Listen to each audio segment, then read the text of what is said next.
Welcome to another episode of What's the Big Idea? Today this is an extra special episode because I'm going to be talking to Dr. Elizabeth Smith-Pryor, just a wonderful historian of American history. So Dr. Smith-Pryor is now working on her second book, and in just a moment we'll pull up and we'll speak to her about her research. There's Dr. Elizabeth Smith-Pryor. Hello, President Diacon. Dr. Elizabeth Smith-Pryor.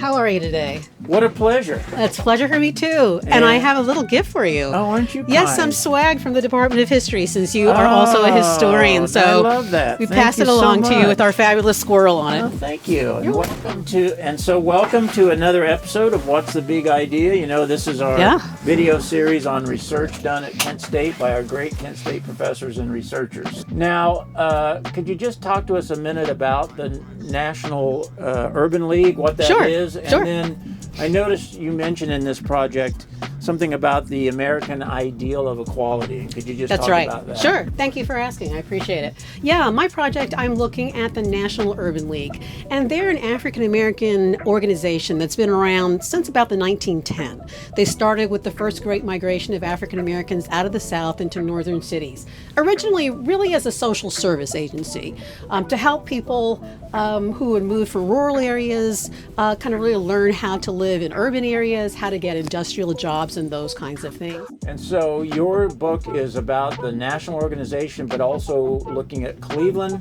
Yes, Cleveland. And one of the reasons I'm excited we're going to Kent State's library today is that it turns out that our library has a collection of materials from the Urban League when it existed in Warren, Ohio. Oh, interesting. So I've been all over the country looking at, up to Cleveland, looking at materials on Cleveland, to DC, the Library of Congress, to look at the National Urban League papers. And little did I know there was a nice little treasure trove in Kent, Ohio, on the 12th floor of the library waiting for me to look at. So. And then here we are at the library, and now we're going to go up to the 12th floor in the special collections and take a look. Sounds good. Thank you.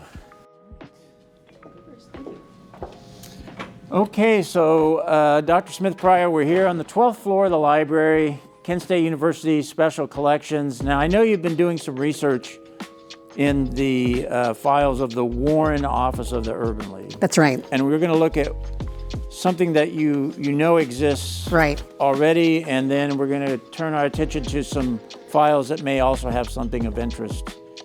In this particular file, I think there's something really interesting in here. My research on the Urban League, I'm really interested in this moment right around the time of 1968, when Martin Luther King is assassinated in April of 1968. And that sets off a lot of responses, not surprisingly.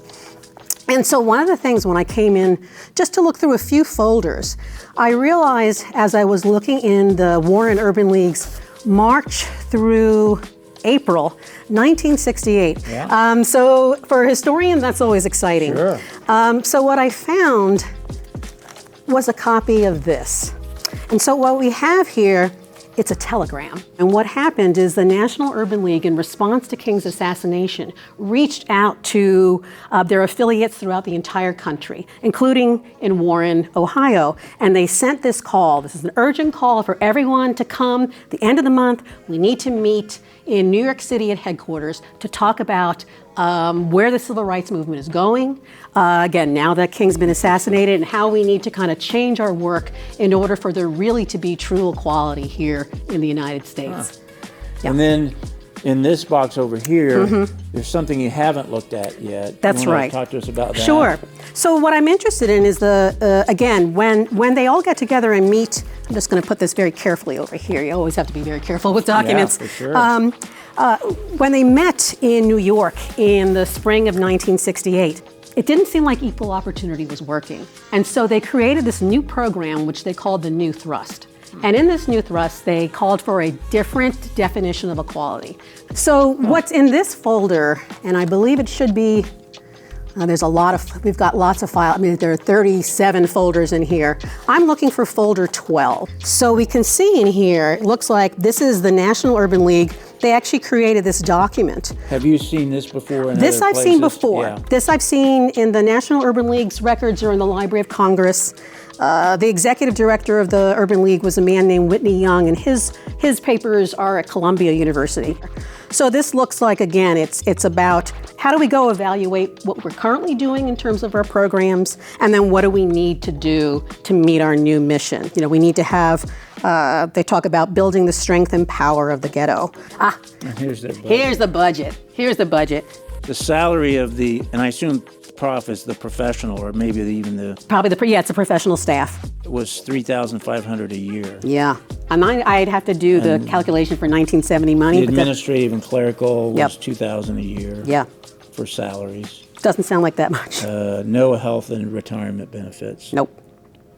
So $10,000 budget for this. Yep, for this Warren Interesting. office, yeah. At this point, we'll let you actually do your Okay. work instead of getting in the way Thank of you. your work. I appreciate but that. when we talk about what's the big idea, Yeah. the big idea is that we want to understand what was going on at this moment in time, Right.